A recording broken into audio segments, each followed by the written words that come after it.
Hello. Podium Audio presents.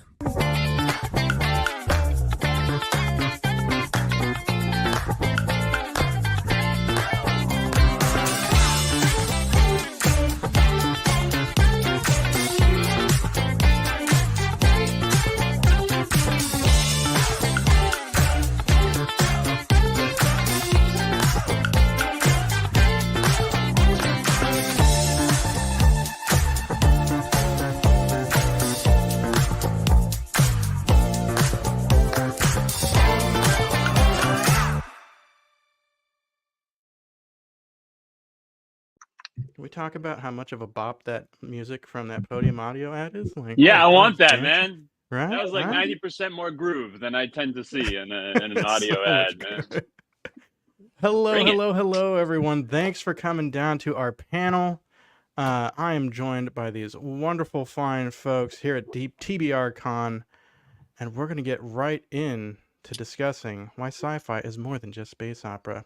Let's go ahead and do a round of introductions. Let's start with Gareth, and we'll try to work our way like clockwise a little bit. So, hi, I'm Gareth. I write space opera. I write lots and lots and lots and lots of it, and I'm obviously here to say space opera is the place to be.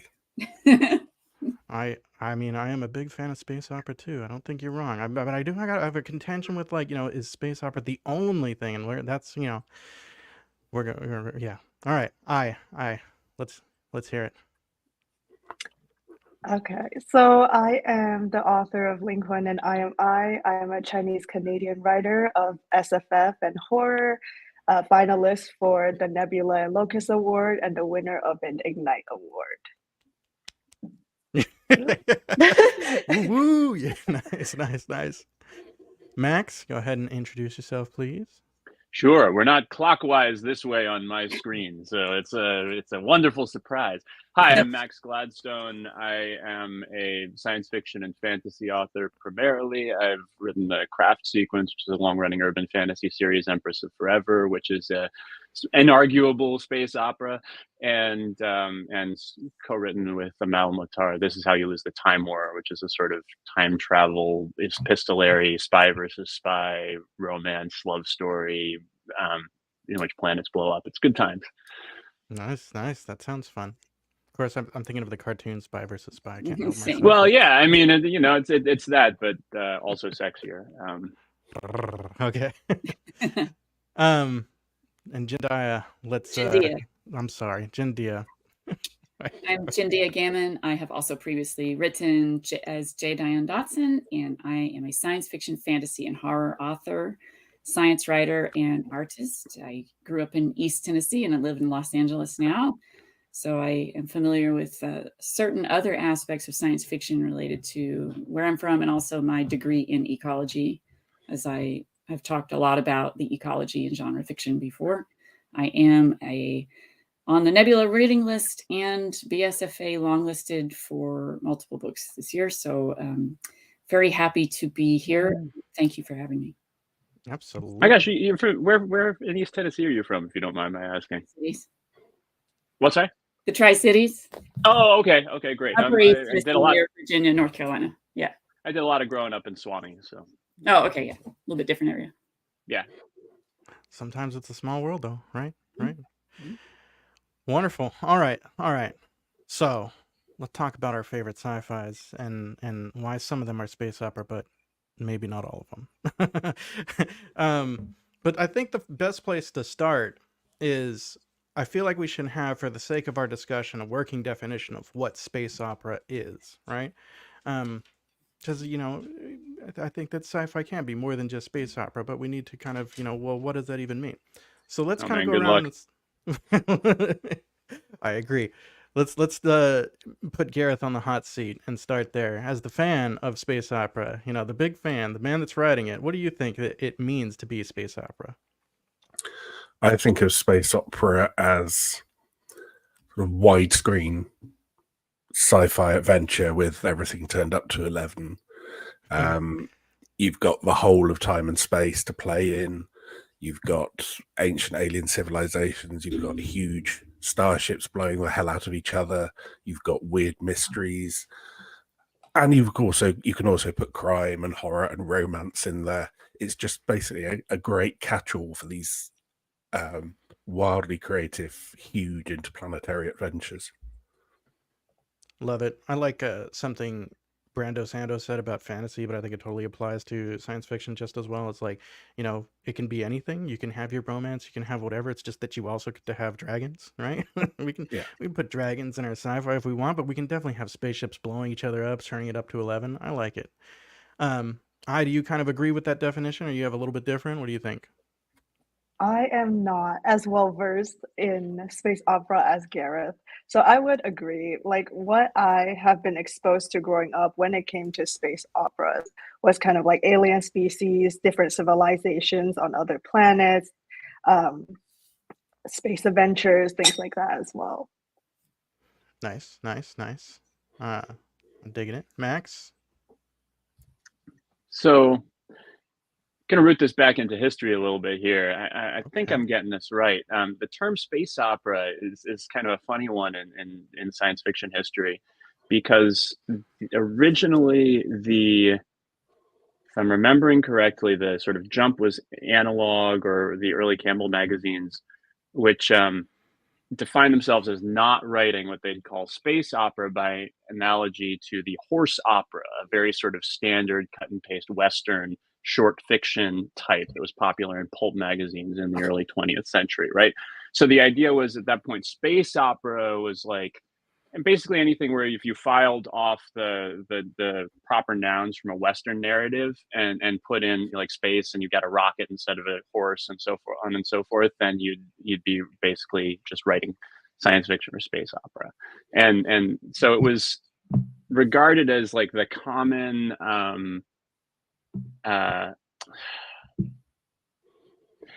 the common pulp adventure fiction that there was an attempt to define science fiction as departing from science fiction then as a genre for maybe ostensibly in its creator's eyes a deeper relationship with the questions of technology and its the changes that it would wreak on humans, was wreaking on humans at the time. And it's been interesting to watch space opera really lean into the operatic aspect in the last half of the century. I mean, Star Wars is a big part of that with its very self-consciously Wagnerian music and overtones. I think it's developed into a very different thing. Yeah, man, like breaking out the history and the etymology. I like it. Very good. All right, Jendia, anything to add in terms of the definition? Well, I think everyone has covered it rather well, but I wanted to emphasize sort of the scope, scale, and grandeur of what space opera is. That, of course, it tends to occur in space, but involving planets and asteroids as well. So you can have some surface action, which I like to write both. And I would say that the scale, though, it's big, it's huge. You're at, the macro scale instead of the subatomic or, the DNA level. So you're not playing around. You can incorporate those, but I like the fact that it can go way out in time or space, just like a TARDIS. And I love writing, thinking with the dramatic side of it as well. And the fact that, we as tiny beings are flung into this enormous cosmos, and we're always going to bring our baggage with us. So it creates a lot of drama and excitement. Well said. Yeah, I think that's one of the things that's amazing about science in general, much less science fiction, is that you can go so wide or so tiny, and there's interesting thing, and the world just like when you get to the extremes, it starts to just be so far from the reality we live in, it like barely even makes sense, right? Yeah, pretty cool. So I think I love this thread that's emerging of scale. Space opera is in some ways the grandest stage that the science fiction mechanism, the science fiction storytelling mechanism can create. which means that it can center melodrama in a way that that more contemporary is the word I'm reaching for, but that's not exactly what I'm thinking about. Sort of the more Philip K. Dick, Ballard, even Le Guin strains of science fiction will pull away from. They'll be focused on micro relationships, often between people, or the individual human experience of a much larger or inhuman experience of a much larger social system. Whereas in space opera, the character sort of boldly strides forward and delivers an aria. Love it. And we're also reduced to leaning on each other in that enormous scope, not only for space opera, but in cosmic horror, in which there's just this enormity we can never comprehend, and it doesn't care about us at all. So I like kind of skating between that. It's also a fantastic vehicle for dealing with the big questions. So life, death, you know, evolution, where we come from, where are we going, what's going to happen to us in 100 years, what happened 1,000 years ago that makes the universe the way it is now. It's just like this, the past and the future just mashing into each other at sublight speed, and just this huge explosion of philosophy and action. But fortunately, we've already got the answer for all that. It's 42. Yeah. As Jendia said, it's also very much about people against this vast background. So it's not just the huge sort of wash of galactic history, it's also the individual people and how they relate to the cosmos around them. Well said. Well said. I want to really quick, I should have mentioned at the top, but Sadir is not able to make it right now. He's fine, but he just wasn't able to make it right now. Also, as we're kind of discussing our definitions, Lantern Valley says future sci-fi that involves the cool evolutionary possibilities of humans and stuff. That's my jam. I gotta say, Lantern Valley, I agree. And stuff. And stuff.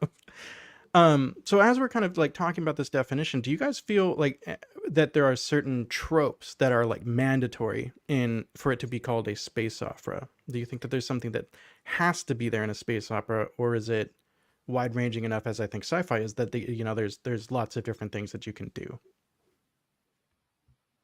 Anyone can jump. Go ahead, please. Space. First of all, it's got to have something to do with space.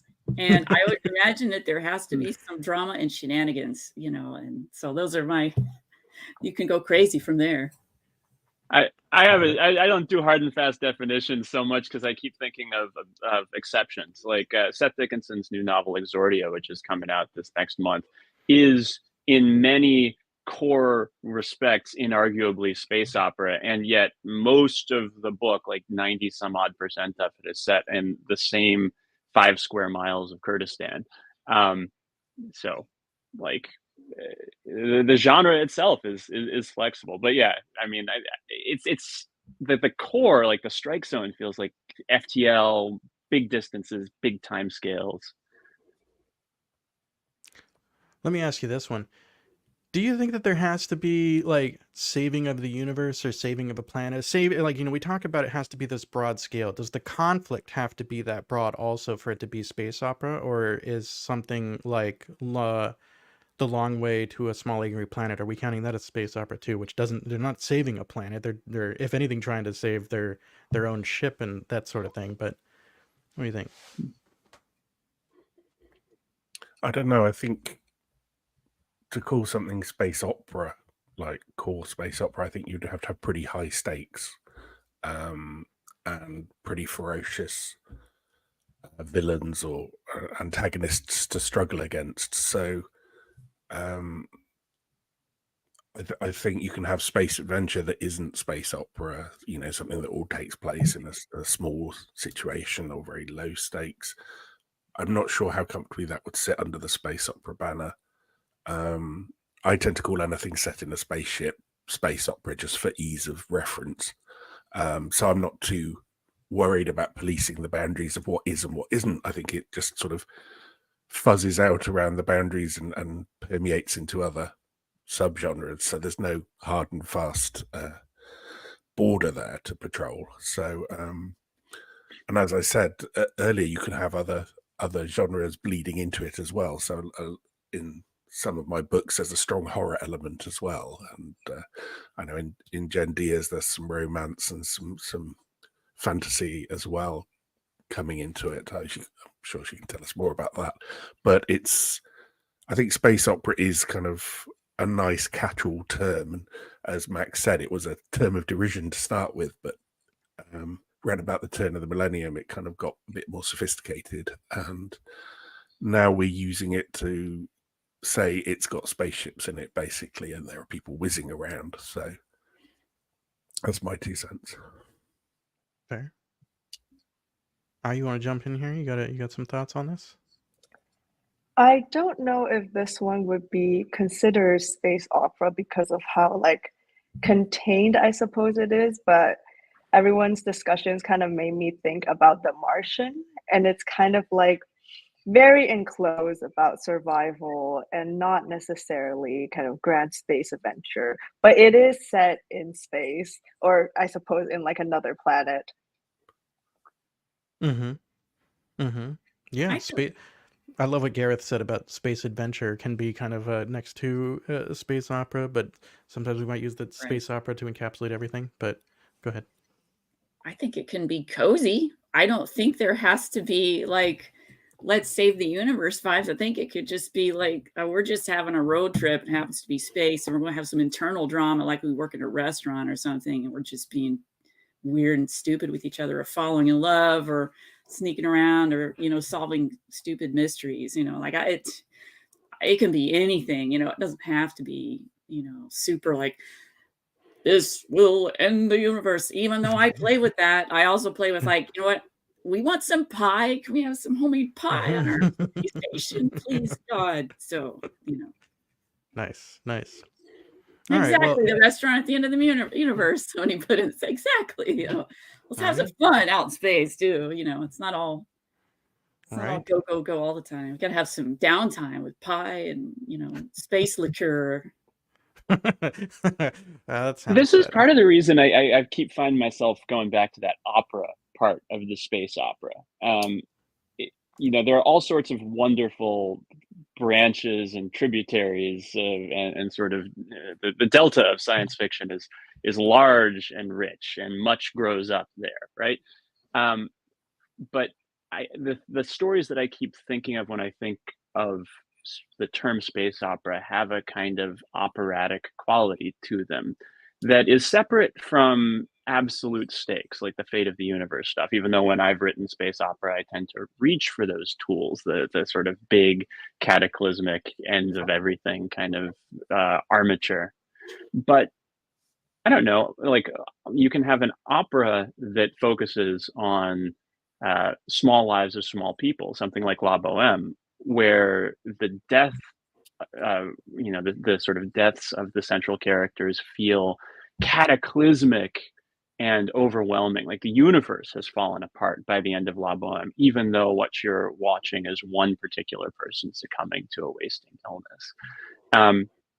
And I think there's something of that I'm looking for in space opera, a sense that no matter how grand or small the stakes, there's an all-consuming fire to them. They're the melodrama, the music drama of these people. Nice. Interesting points. I think, we kind of all agree that there doesn't have as any genre. They're just sort of arbitrary anyway. But there's not edges that we need to guard, as Gareth said. I agree. But of course, we need to discuss why sci-fi is more than space opera, right? So I'd love to kind of hear from you guys an example and that you can think of sci-fi that's wildly not space opera. And like I want to offer one that comes to my mind is Michael Crichton's Jurassic Park. Clearly sci-fi, right? Clearly grounded in science, but also fiction, thankfully, because we haven't gotten there yet. No one's tried that crazy idea. But like, a wonderful story that has nothing to do with space, right? So yeah, I would love to kind of go around and talk about some other examples that you guys can point to that are, really excellent and maybe quintessential sci-fi stories that aren't, you would not say are space opera. We'll start. Maybe we'll go around. Gareth, start with you. The first thing that springs to my mind is obviously a lot of the J.G. Ballard novels, like Drowned World and so forth, which are, they're set on Earth, they're set in a future, but they're nothing to do with space travel, nothing to do with space. They're more about the inner workings of the human psyche than anything else. And, there are other, plenty of other ones about, robots and AI has gone berserk and or just, climate fiction and so on. So, while I think space opera is the background radiation of the genre, it's always there and it's always bubbling away and it'll never go away. There's plenty of scope beyond it, definitely.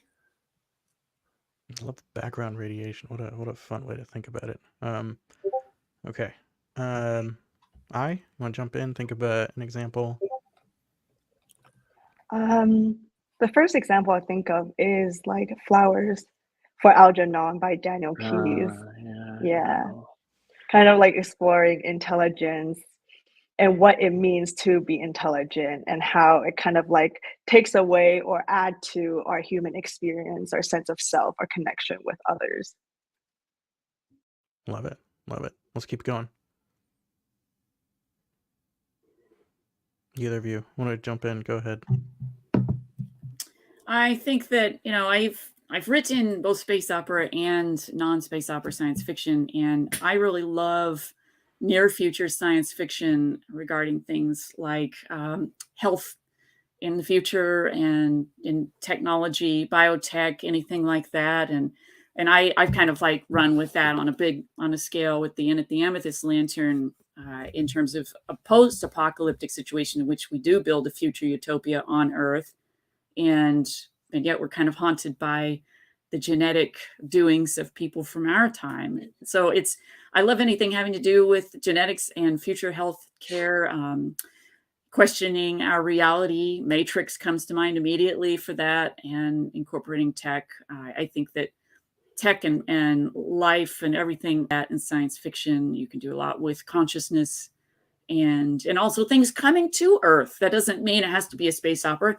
I wouldn't call The Thing a space opera. That's happening here, and, we have like Invasion of the Body Snatchers, Day of the Triffids, things that come from elsewhere. But also, we have things like The Last of Us, in which, and as we well know, pandemics that create, catastrophe around the world and potential ones. I think there's a lot that could be mined from the other sciences that are not related to astronomy and cosmology.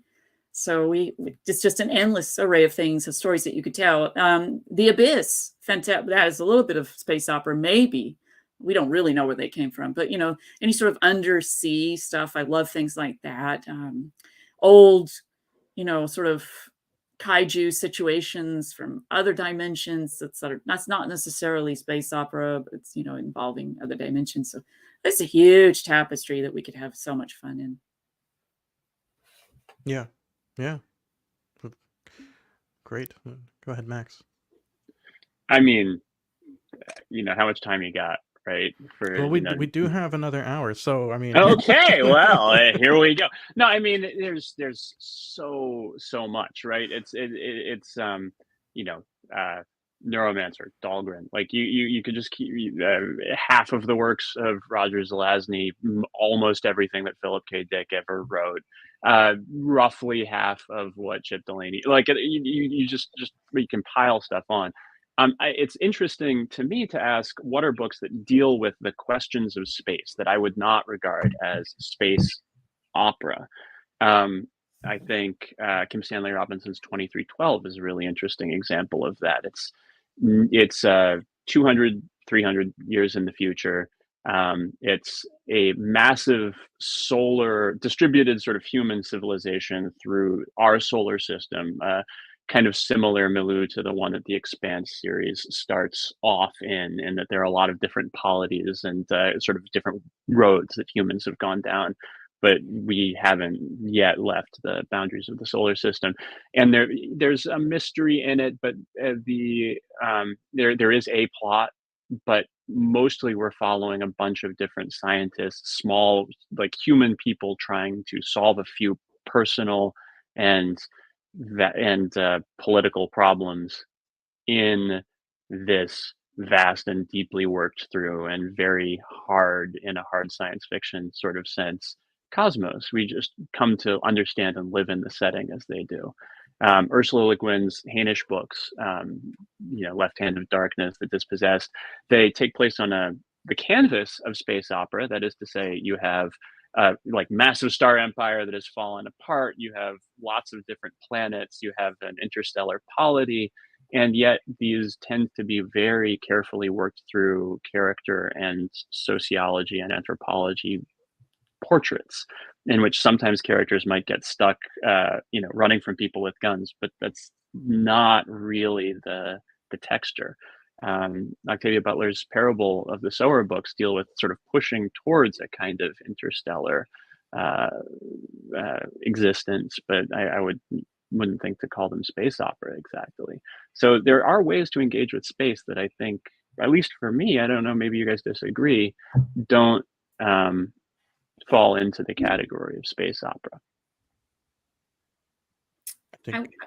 Can I say something too related to non-space opera sci-fi? I think we see it all the time in the movies, and we see it in the form of comic books, which explore all these different tropes of non-space opera science fiction, that mutants, and superhuman abilities and supervillains and the technology related to keeping them in check or not. So that's a whole other, we could spend all day talking about comics alone and how that has just been such a rich media for diving into science fiction that is not space-based at all in many cases.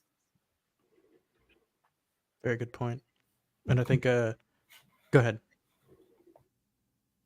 I thought Gareth was, but I think Gareth had kind of making a similar point to what you just made, Max, in that, there's, you had mentioned, Gareth, there could be space adventure that you wouldn't necessarily call space opera, right? And yet, right, you also said, it's sort of the background radiation, and I feel, my feeling, and feel free to disagree, I'd love to debate this, but my feeling is, when I think of sci-fi, the first thing that comes to mind is some kind of a space opera. That's often the first thing I think of just with sci-fi as the genre, but we have all these examples of stories that are not space opera. And I think some of the most successful stories, again, going back to like Jurassic Park or even The Martian, which I would say more of like a space adventure than a space opera, these ones are not space opera, even though that's sort of what I'm thinking about with the genre. So would you guys kind of, do you also think of space opera when you first think of science fiction? Do you think of something else? And if you do kind of have that same feeling, why do you think that is? And feel for anyone jump in here. Just make it a free for all. I find usually when I reluctantly admit to somebody that I'm a science fiction writer at a party or something, they go, what, like aliens and spaceships and stuff?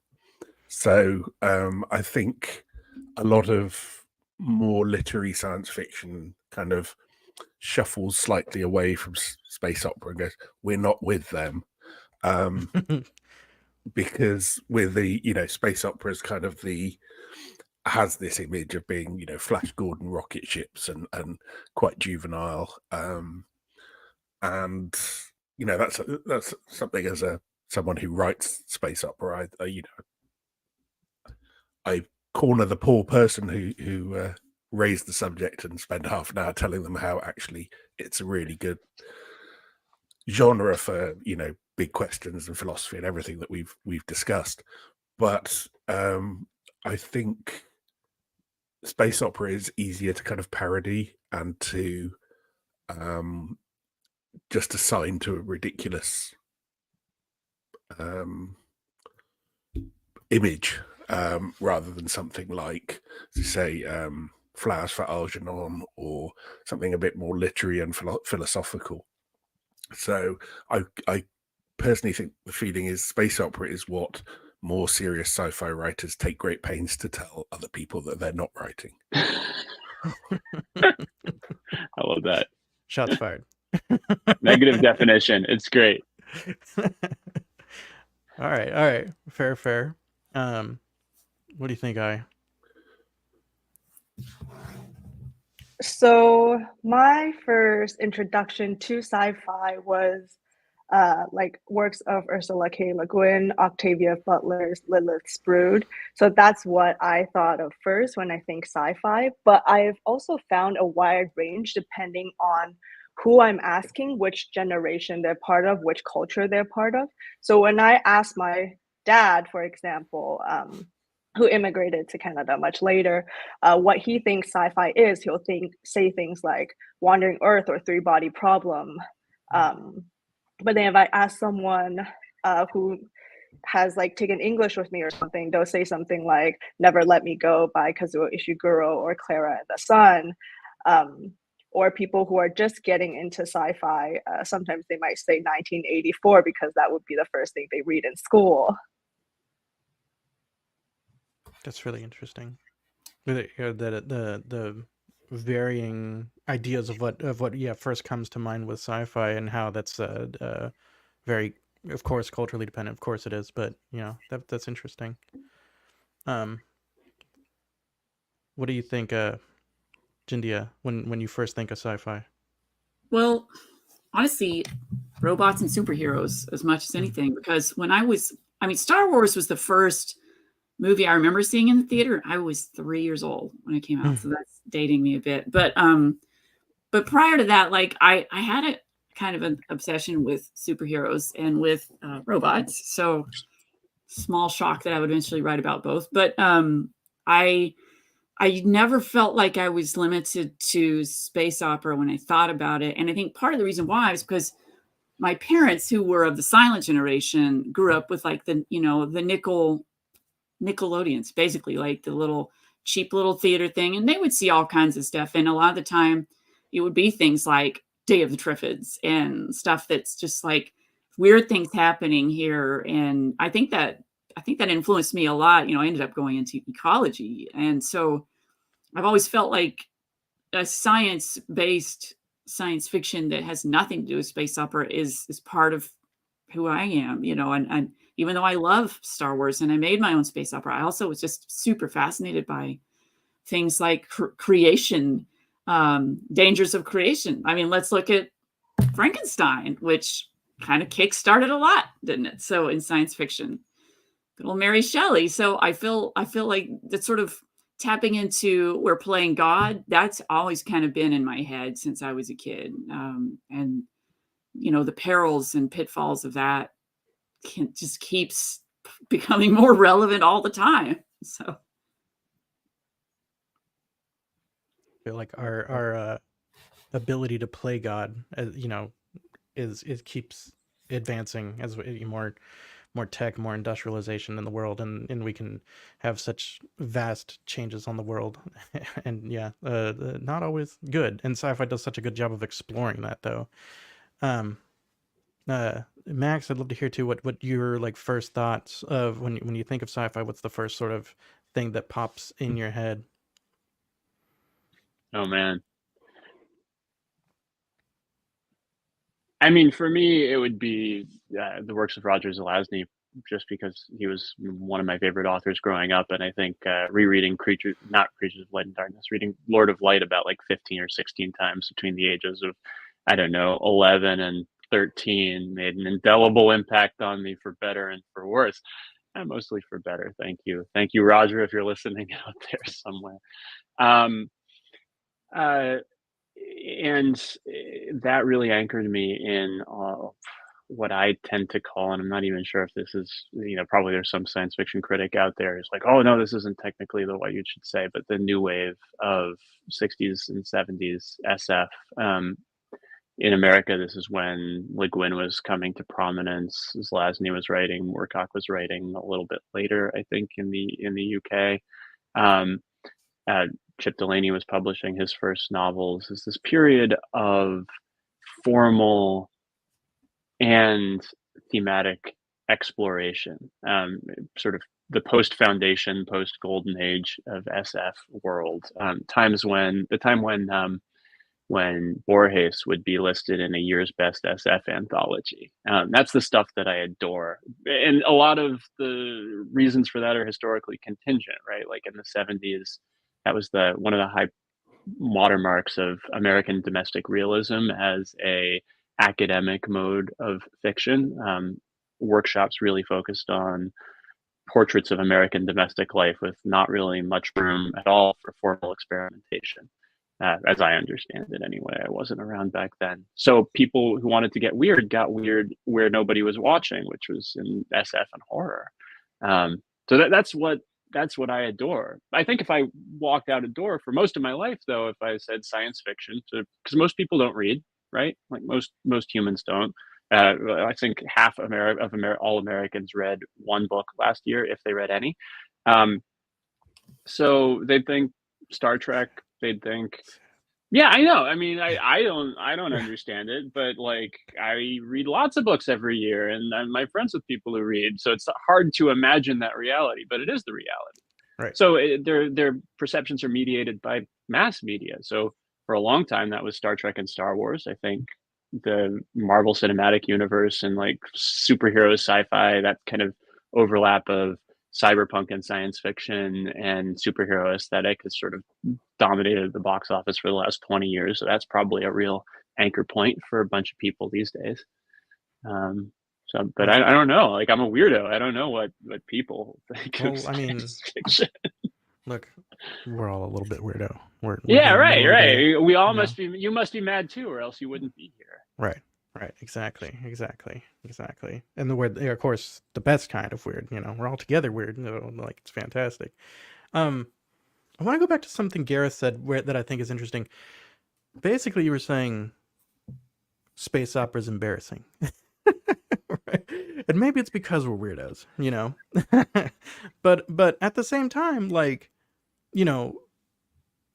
tell me, there's not a whole lot of other stories that have the cultural penetration of Star Wars, right? And the beloved fandoms of like, how many other fandoms have the 501st Legion that does cosplay at every convention you can imagine, and they go to hospitals and they're dressed as stormtroopers and whatever, and they like go and interact with kids, and they make their day, and that's like, that wouldn't exist if Star Wars didn't exist. You can't have the 501st Legion cosplay group without Star Wars.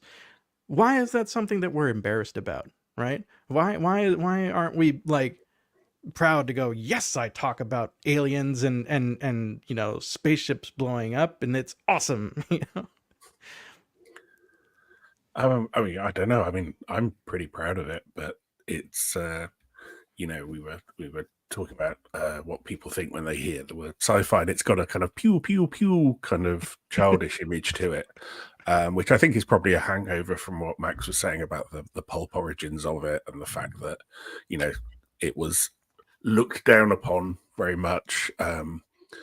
It's kind of like the new wave that came through, and then later there's cyberpunk and everything, whereas space opera is always there, like prog rock in the background. The rush of the genre.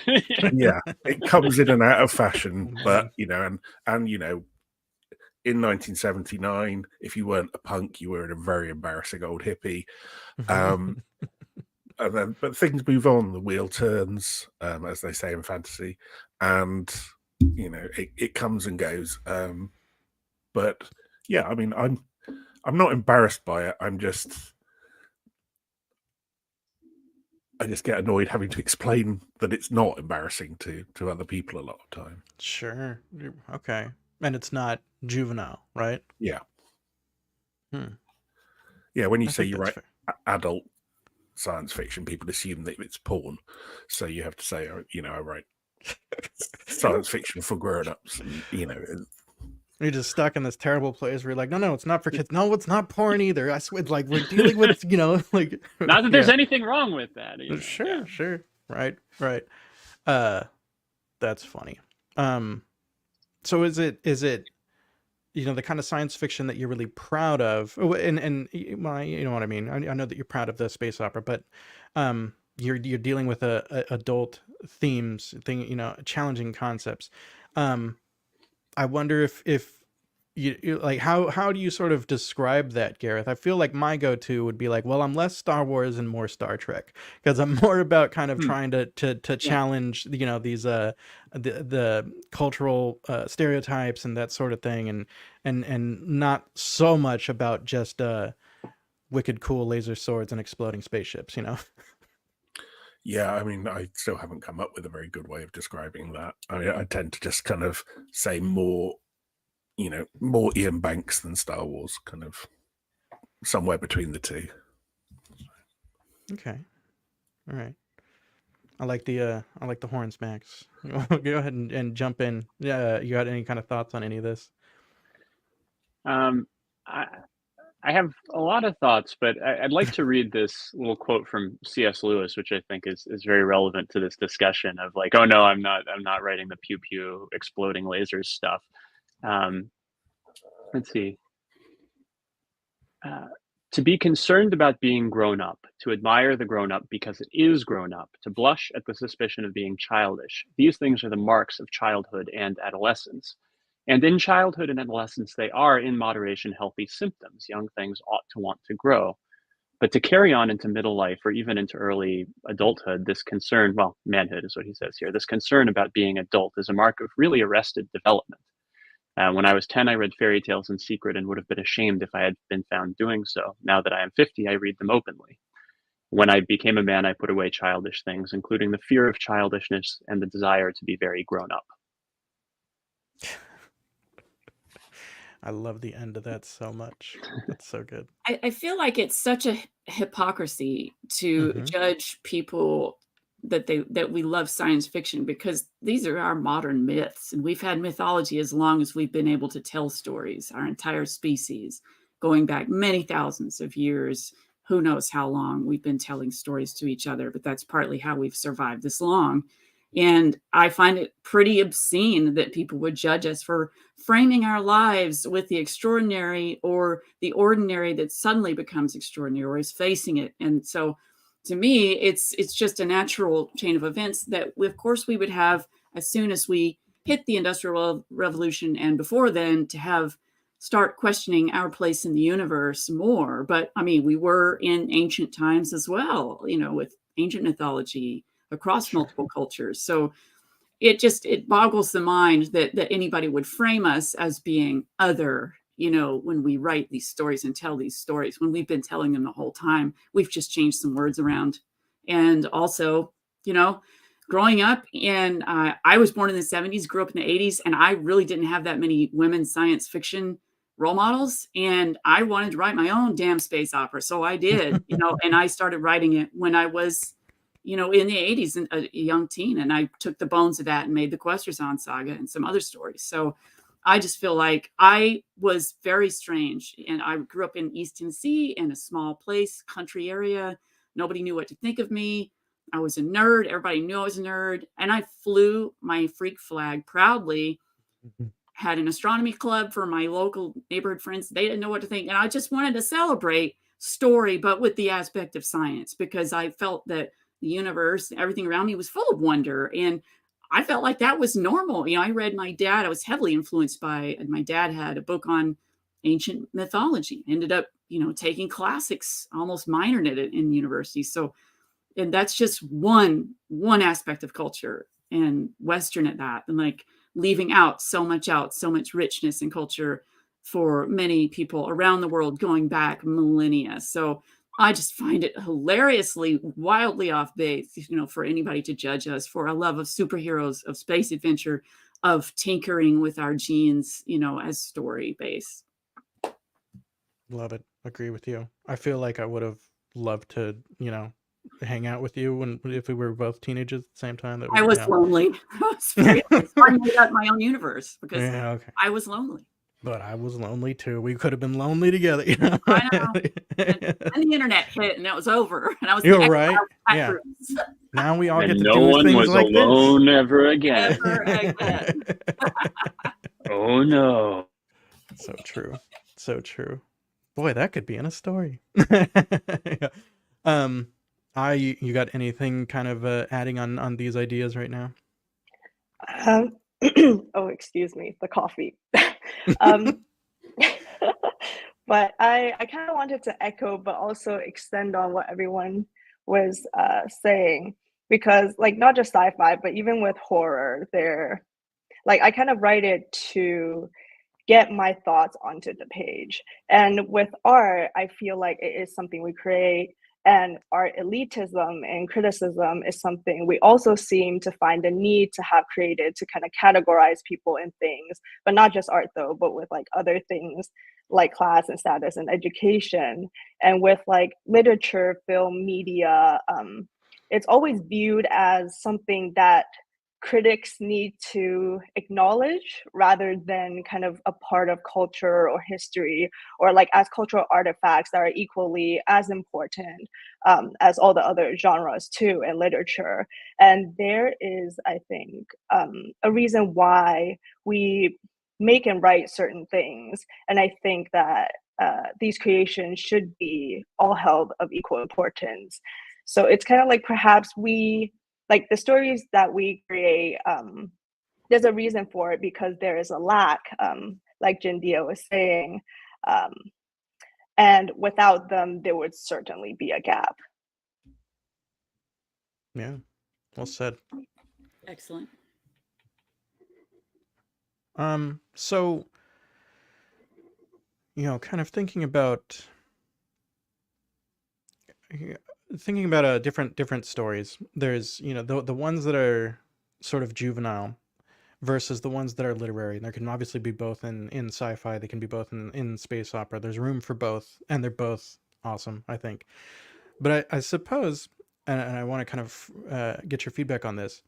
Perhaps what's sort of, you know, a bit of the difference, or maybe the defining difference, is how much and how in depth they explore human emotion, right? Because the more juvenile isn't really stopping to talk about the feelings. It, you know, I mean, Jedis don't have feelings, really. They're not supposed to, right? But but you know, something that's more literary that's what it's all about, right?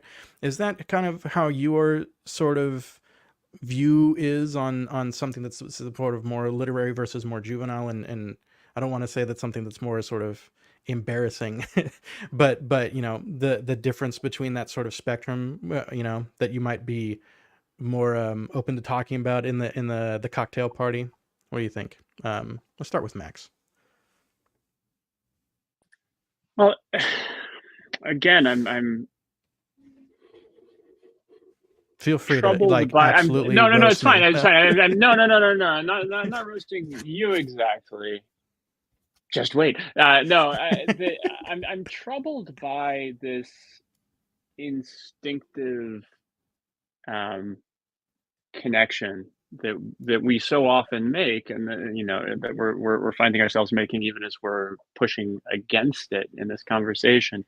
Of, you know, that there's a spectrum from juvenile to adult work, and there's a spectrum of bad to good work, and that there's a one-to-one mapping exactly horizontally off of one to the other, that the most juvenile work is necessarily bad. I think if I put it like that, I'd be shocked if anyone on this call would agree with it. There are Right. tremendous works of literature for young people and tremendous works of art that are meant for young eyes. It does get a little complicated when we get into the nature of the C.S. Lewis quote, when you're at the cocktail party, if you're the kind of person who goes to cocktail parties and find yourself needing to establish what you do, talk about what you do to someone who has a very serious grown-up job that they wear suits to, and all that kind of thing. And maybe that you're just defending yourself to that person in your own head a lot of the time. But children's literature and entertainment can be so extraordinarily serious and profound and of such staggeringly high quality. I have a 4-year-old right now, and I'm just stunned by some of the works of storytelling we encounter. Books that books like Nate the Great that I haven't read since I was a kid, realizing like, oh, somehow here we've got Marjorie Wyman Sharma just skewering the entire noir genre like on a stick, using words that a 4-year-old can understand. It's tremendous work before you even get to, The Hobbit or Nesbitt works, that kind of thing. So yeah, I guess I'm just troubled by that jump. What I do think there is when you are writing for younger people, when you're writing for kids to appreciate, I think there is a tendency to lean on big, recognizable, clear emotions. You know, when my 4-year-old feels something, he feels it profoundly and completely, right? There's so much that it fills all available space. There's no gutter on that emotion. It fills the universe for him. That's a very relatable experience. For those kind of emotions are very relatable for him. Writing for adults, there can be attention to the limits and bounds and context, the precise arising and genealogy of emotions. You know, when you have an emotion in your late 30s, in your early 40s, you're not just having that emotion, you're having every time you've had that emotion in the last 40 years. Whether you're conscious of it or not, it has associations and context. You remember the last time you felt this way. You remember the last 7 times you felt this way. And so that's an experience that it's going to be a lot harder for a 12-year-old to relate to. And I think that that is a different kind of writing for a different phase of life. But I don't think that means that it's necessarily like better writing. It's just a writing that somebody in their 40s needs, and somebody who's 12 might not need yet, or might not even know that, it might not understand how somebody could need it. So sorry, that's me running my mouth for a long time, but that's literally what we're all here to do. So that's fantastic. That's very good. What do you you want to build on anything Max said?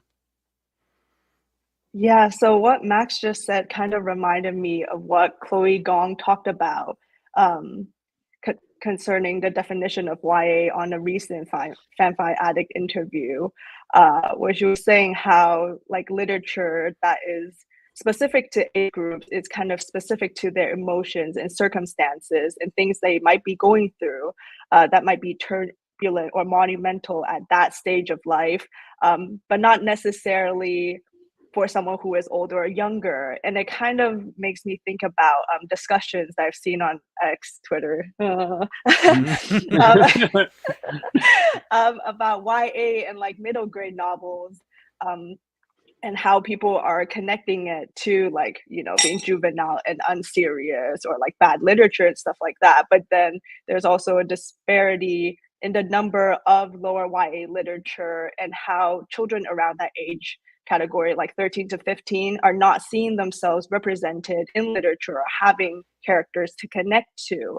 And it makes me think about the literature I consumed when I was like 13 to 15. And I would always be reading about 16 to 19-year-olds, and they would feel like centuries older than me at that time. Yeah. Or the other option was animals. Nice. I definitely want to talk about that. So, like I was saying, like we need more in that age group. That's why I wrote this.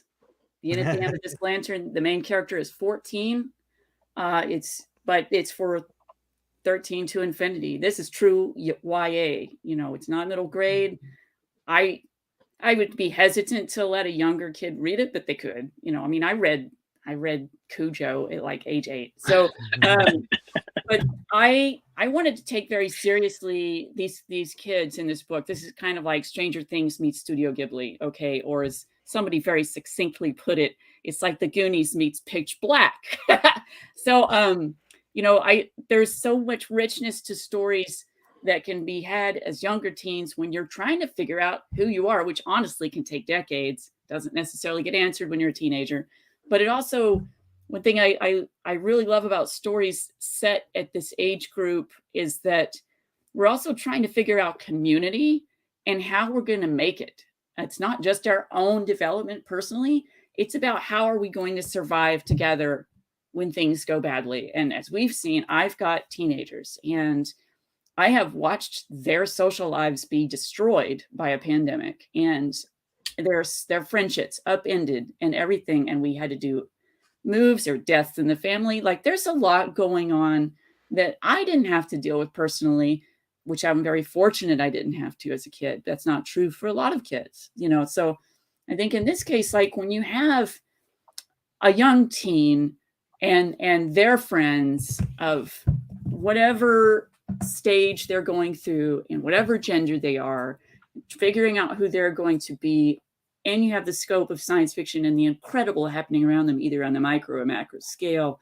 It's all about figuring out just how survival makes us, it shows us who we are, right? And in this case, the protagonist feels what we all feel as writers and as people, intense imposter syndrome. She's never set out to have to save the world, to have to lead people. She just wants to read her books and go explore out in her night living world. And it's a lunar punk future. Everybody's out at night. And so, but you're put in these situations that you didn't ask for. And when you've got the cocktail of hormones floating around in your head and your body changing and you're feeling emotions, you know, that could pull and push you in different ways in society and peer pressure, it's a really interesting time of life. It's like we've not quite yet branched over into true adulthood. And I know a lot of YA gets maybe misnomered as such. And it's a shame because, like, I don't like the fact that somebody's never going to pick up this book because they're going to assume things with this cover, which is an incredible cover. But at the same time, they're going to see this teenager and, you know, and be like, oh, that's not for me. No, it is for you. We all experienced imposter syndrome. We all go through disaster and heartbreak and, you know, have dynamics with people our age and much older people, because that's another theme I love to toy with, is like dynamics between the very young and the very old, which we don't give enough respect to the very old. So, like, I feel very strongly about all this. And again, it's another topic I could talk about for literally hours, but let's just dig into the fact that let's let go of branding something as not being for us because it's aimed at younger people. But at the same time, let's make more things that really are for their age, that are not like, you know, the next stage up. Like, that's fine too, but there really is a lack. And I want to see more of it. I wrote what I would have liked to have had at 14. And what my kids could read now if they wanted to. God knows if they will. Right. Anything that the parents do is inherently not cool, right? But I love I love everything you're saying, and I want to echo someone in the chat, and that I find that inspiring that you've written for, you know, younger, but but it's really a story for everyone, and I love that. I love that. Gareth, you can either jump in right here, or I've got a slight, like, different question. What would you prefer? Dealer's choice. All right. We'll save this question for right after. Give me something, Gareth. What are your thoughts on everything that has been said so far? I wholeheartedly agree with all of it. Especially my brother, Hugh, H-U-W, Powell, wrote a few years ago a middle grade space opera for kids around sort of between 12 and 14 called Space Jackers, which is all about space pirates. And it has that kind of adventure-y romp that you got from like Saturday morning cartoons like Mysterious Cities of Gold and so on, of a group of young kids going off on this fantastic adventure. So yeah, I mean, I think I kind of wish I'd grown up today, because when I grew up in the 70s, there wasn't this kind of YA literature. I would be looking for, I'd be reading H.G. You end up getting Wells. stuck reading Cujo way earlier than you should have, probably. I read James Herbert's. It's great though. Yeah, James Herbert's Dominion, which is about a nuclear attack followed by mutant rats, at a way too young age, and that freaked me the hell out. But at the same time, by the time I was 12, I was reading grown-up books, because there just weren't books, unless you went back to sort of the 30s and the 40s and like Swallows and Amazons and stuff like that. There didn't seem to be much around in the 70s. Yeah. Nice.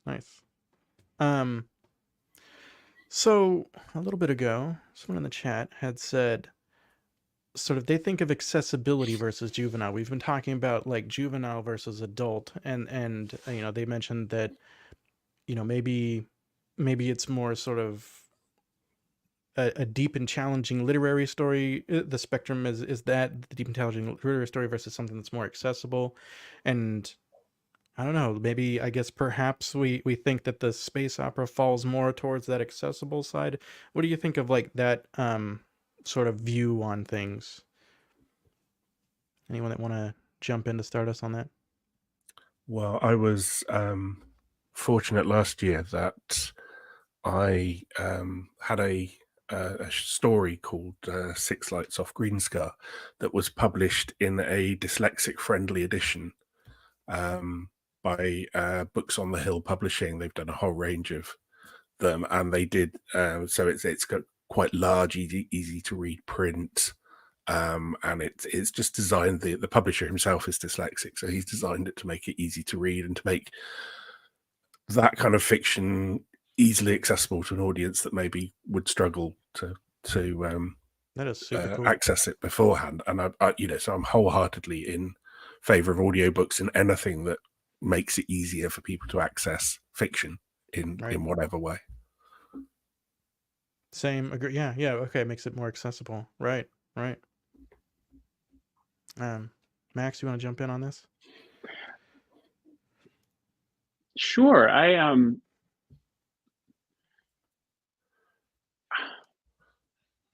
think it's important that people be able to see themselves in books, and I think that it's important that people be able to find whatever roads they need into the massive labyrinth of fiction. I do worry a little bit, just in my own work, about a tendency to say, well, okay, this book is I'm going to write a book for 12-year-olds, for example.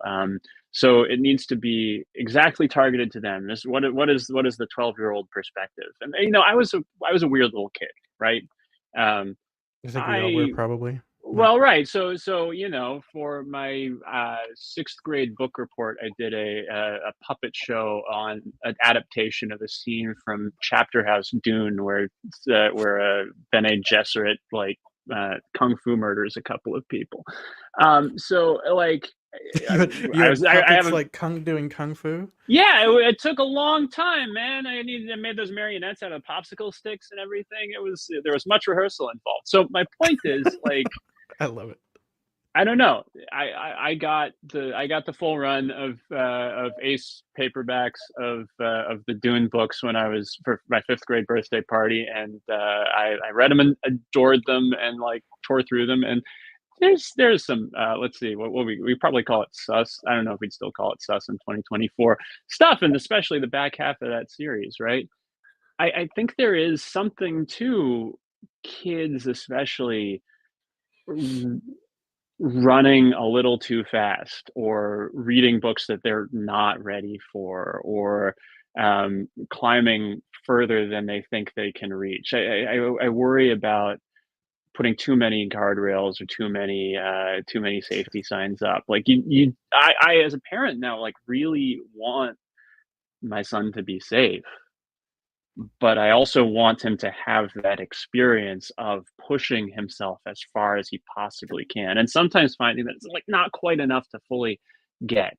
I think that's important. I want kids to be wandering around into parts of the library that a librarian would never lead them to. I want people to be stealing books off their parents' bookshelves and having questions about them. I think that's an important part of childhood, especially a childhood around books.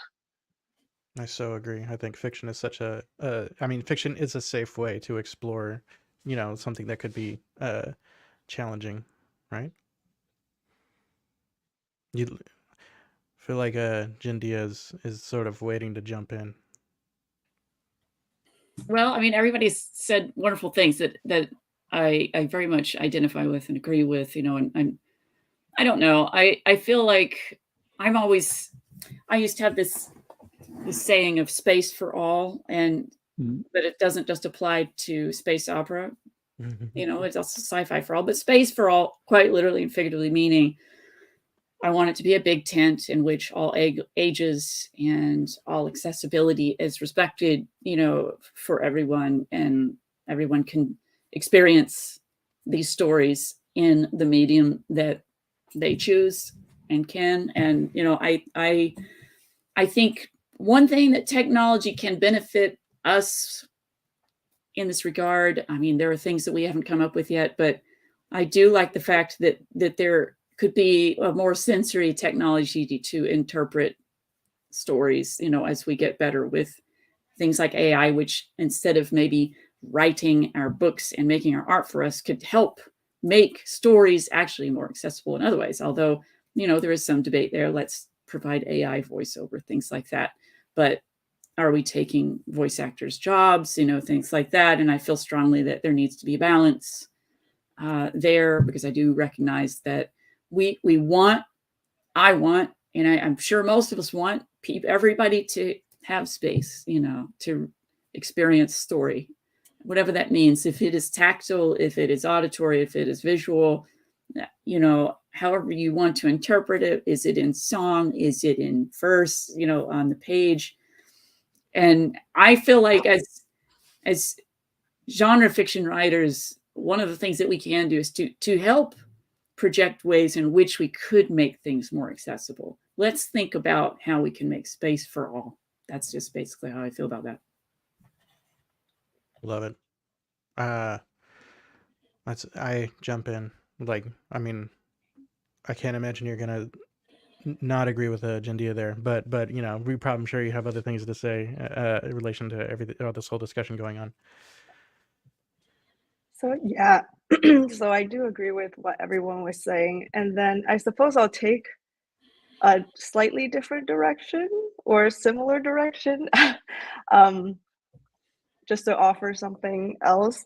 I was thinking about accessibility in terms of whether people are thinking about language or content, and if they mean kind of like more complex language and easier to read language, rather than, but still with that kind of like YA or middle grade character age. In that I had friends growing up who were far more developed in vocabulary than I was, and would be able to read kind of YA or middle grade fiction with like much higher vocabulary than I would be able to, because my English fluency level was not great when I was in elementary, and in the early years I was ESL. So I was always reading with a dictionary or ignoring words I didn't know, which was more often a lot than not. So yeah, so I was kind of thinking about accessibility that way, and kind of like having works be very complex in language, but also very simple in language, but also be YA and MG. Nice. Interesting. There's So, the probably apocryphal Faulkner Hemingway quote where, you know, gosh, I forget which side of the exchange this is, but Faulkner says something about how, you know, I don't know about how Hemingway can do what he's doing with the, you know, with all of those very simple words. And Hemingway's response is, poor Faulkner, he thinks that you need complicated words for complicated feelings. all right. So I want to get back to something here.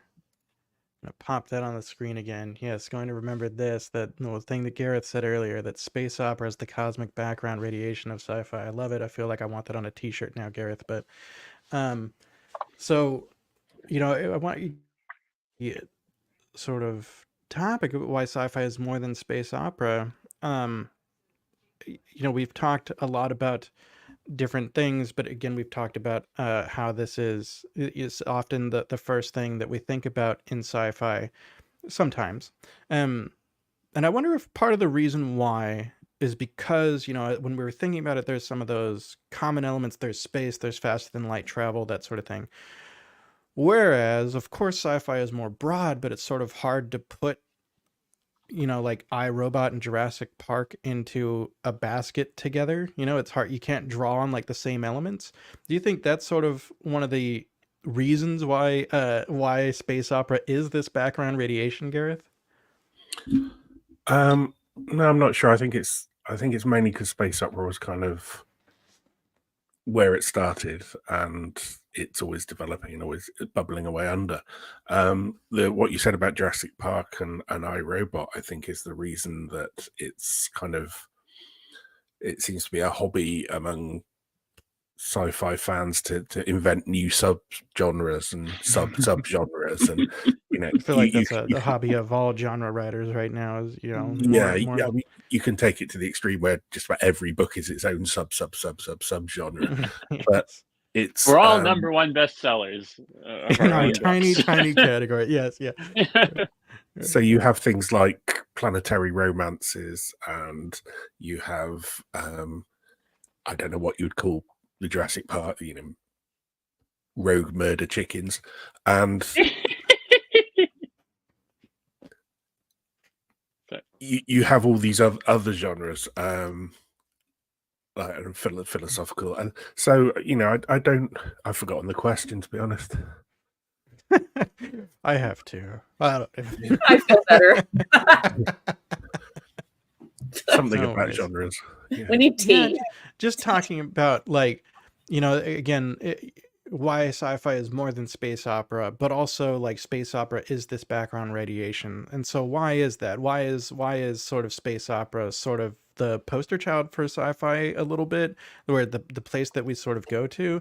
And I wonder if part of that is because there's sort of those common elements of spaceships and travel and the faster than light and turning it up to 11 where the spaceships blow up and whatever. Whereas other things that certainly are sci-fi, they don't sort of, they don't fit together as neatly as we sometimes can with space opera. Is that sort of part of why space opera does feel like the background radiation in this genre? And I do think you make a really good point in that, maybe not, maybe it's because, the space opera has been so prevalent in the genre for such a long time.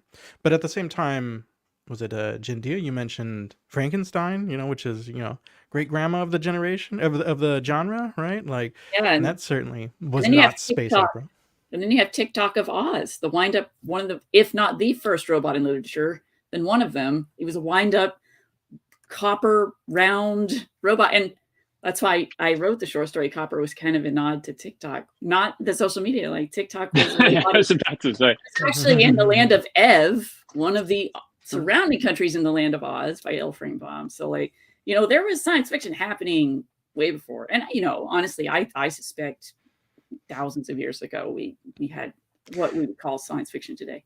Going back to your point earlier about like story being so integral into society and human development, I feel like, now we have an understanding of science, so we can have science fiction. But like, mythology back in the day where they were understanding the world through gods, is that not sort of their world, their version of science fiction?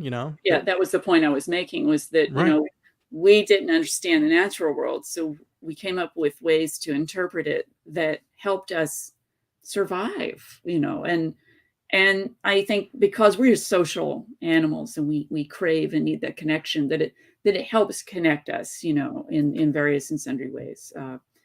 And sometimes it helps divide us too, but it's still, at the end of the day, we are made of stories as much as we are made of stardust. I want that on a t-shirt too. I'd love to hear you kind of jump in on this, especially because you bring a very different cultural perspective than I do. So my thoughts on space opera is that to me, it seems like far more developed compared to other subgenres of sci-fi, and that's probably why it dominates a lot. I could be wrong, because it seems like something in the past that was impossible for so long, but now is possible. And I was just thinking about younger subgenres like solar punk, lunar punk, sci-fi, eco-punk, subgenres that are still growing, but say a lot about the time and the time we're currently living in, and kind of reflect our worries about society. And probably in the future, a lot of our sci-fi will be dominated by these genres because of what's happening in the world right now. And agree. I love that. JD Robinson says we need to print a t-shirt button. I'm like, I can't agree more. We need replicators. Well, I mean, that would be even better, but I mean, we're headed that way, right? The 3D printing is not quite there, but it's going to be there. I was wanting to expand on something I said there, and I was thinking, when we think of space opera, it's not always Star Wars. I immediately thought Star Trek. And why? And framing it by what I is saying is like space, the final frontier. These are the voyages, like this is that to us. Once we headed into space and space race, once we started, playing at the atomic level, what was left but space? And that was the most terrifying and the most extreme environment that we felt like, ooh, well, I won't see if I can do it, and either literally or figuratively. And now we see that space is hard, but we are also doing wonderful things in space. And we are out beyond, and this leans into a title of one of my books, we're out beyond the heliopause. And so it's incredible to think, that we would have technology to send little drones to Alpha Centauri, and light sail stuff. And I feel like science fiction is helping not only for the space, but also for side tech, like on the health. I love telling future health stories, and projecting where I think healthcare is going to go, because that's rapidly changing. We've got CRISPR, we've got amazing technologies, the mRNA stuff, that's just the very beginning. And it's opening up a whole universe there that will change our lives for the better. I really think so. But and even that though, Star Trek addressed that. You have a tricorder, you have, eventually you have a holographic doctor. And so I loved Star Trek as an influential part of my life. My parents really loved Star Trek more than Star Wars. So it was a collision of generations between me and my brother and my parents, and which is it. But I loved both. And I really felt that Star Trek was always trying to find the boundary of what makes us better people, no matter what species person we are, and how we, again, come together and build and grow as societies, multiple societies. So I just feel like that it really is the final frontier in that regard, but it is not the only frontier. And we are discovering on the subatomic level and on the gene level, as we dig further down, that there's wonders to be seen and learned about everywhere, and our own ocean floor is more alien to us in many ways than the surface of Mars. I was going to say my wife has a degree in chemical oceanography, and she likes to give me a hard. I am much more of a space nerd, but she likes to give me a hard time about we have this whole ocean floor that's not explored. There could definitely be species down there that aren't discovered. And I'm like, yeah, and we have them on other worlds in our system, on moons. Right. Sometimes. Not, she doesn't do it too much, but sometimes some people will present it as a zero sum, one or the other, and I'm like, no. There's room for both. We should be absolutely exploring both. Yes, space for all, and inner space or outer space for all. Absolutely. Max, you want to jump in? Yes. Feels like an essay trying to burst out of my head, so I'm worried about talking for too long. Let Athena free. But let's take. I think one pattern that's emerged that I think we all seem sort of more or less in agreement on is that we do seem to have a sense that space opera is coherent as a genre. That there are things that we can say, oh, this is very space opera-y. And if I were to tell a story, we would be able to kind of say, oh, that feels very space opera to me, or that feels less space opera. Whereas much other science fiction doesn't feel necessarily so coherent with other science fiction. It's quite easy to write. It's not quite easy to write Neuromancer, but you can write Neuromancer if you're a fucking genius, and you can write and you can write. I don't know. You can write Long Way to a Small Angry Planet. You can write memoirs for a space woman. You can write Dahlgren, and these can all be radically different literary pursuits. And so I have beginnings of a theory why, which I'd love for the rest of you to shoot down if you disagree. It's pretty recent, really, in human history that we've had a sense of how extraordinarily, just terrifyingly big and old everything is. If you look at the history of geology, it's not until the 19th century where people start realizing the actual age of the Earth. The first people saying, well, maybe Europe is actually hundreds of thousands of years old. Or maybe these forces have been working for hundreds of millions of years. And there you can read in writing at the time response to the scientific research and response to people's sort of analysis of geographic formations, geological formations, just rejecting it wholeheartedly, not because they disagreed with the point or they disagreed with the evidence, but because the concept of time being that vast was horrifying to them on this fundamental level. The notion that we weren't just a solar system, but the entire solar system was this minuscule speck on the furthest out edge of an uninteresting arm of an uninteresting galaxy out of millions of galaxies. That's shockingly recent. So when you were running back in, I don't know, Homer's day, if you wanted to say there were so many ships, why is hell in the face that launched 1,000 ships? Because 1,000 is a number that you can reach to and say, we're just so many, it was all the ships. All the ships is 1,000 ships. That's it. But it wasn't that, now we'd think, oh, just 1,000 ships. Okay, well, the United States Coast Guard has 1,000 ships, probably. Like, that's fine. That's no great shakes. But back when 1,000 was all the ships that there could ever possibly be, all of a sudden you're telling a story about the entire human world, just within Homer's sphere, within Homer's limited sphere. Once you understand how old everything is, and once you understand how big everything is, you have to stagger under that realization. You stand with fear and trembling before just the existence of time and space. And so how can you tell a story in which people seem big and consequential? Can you not tell that story at all? And one of the first responses to this is cosmic horror. Like, Lovecraft has all his hang-ups about race and sex and class and gender and all the Lovecraft stuff, but one part of him is also a response to just how big and old everything is, how insignificant humans must be, and looking at it that way, I can see the consonant elements of space opera, Star Wars, Star Trek, Dune, whatever, as an attempt to make human-sized stories consequential by filling the entire universe with life and age and significance and consequence.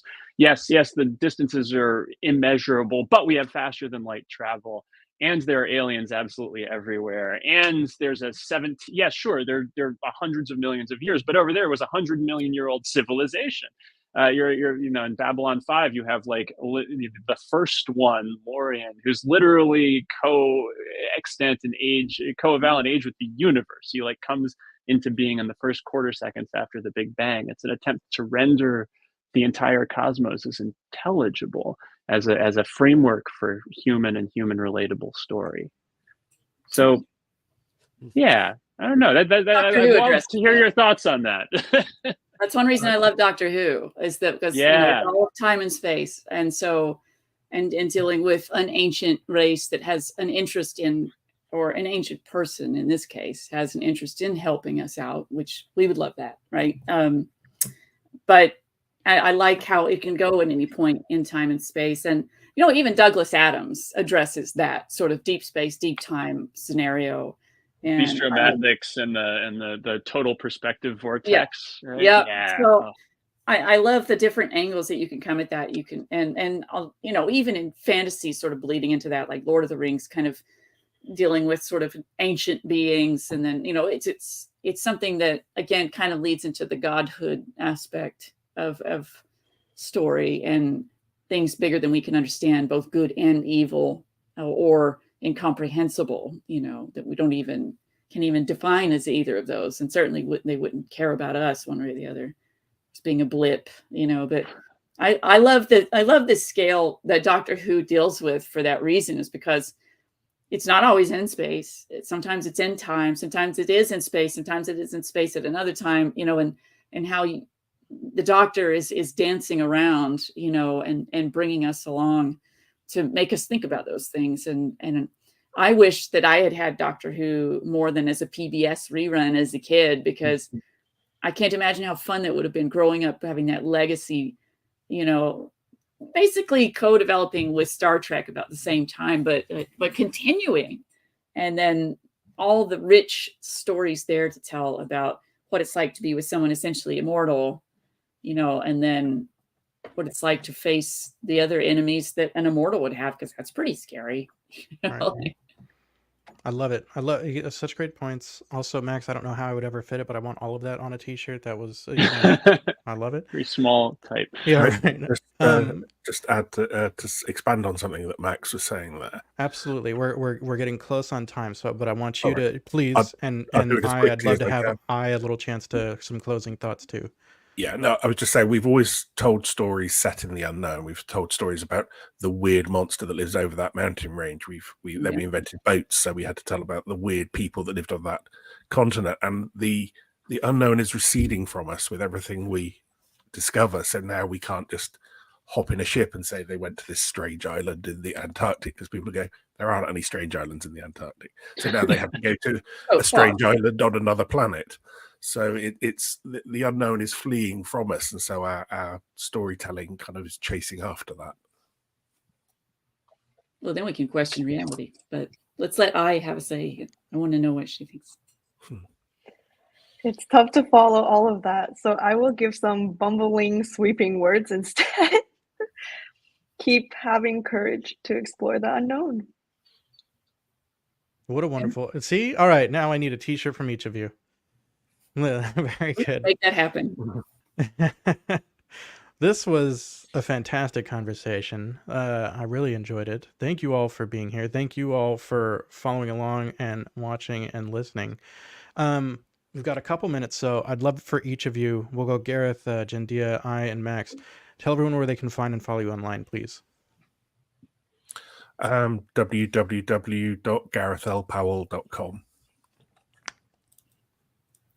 JendiaGammon.com. That is JendiaGammon.com. Everything is listed there. Perfect. www.ijiang.ca. Do not make that mistake. Yes. My name is on somewhere over here. Right there. Yeah. Right. Perfect. And Max? I'm just around at www.maxgladstone.com, and you can find me on some of the socials. Find out which one's yourself.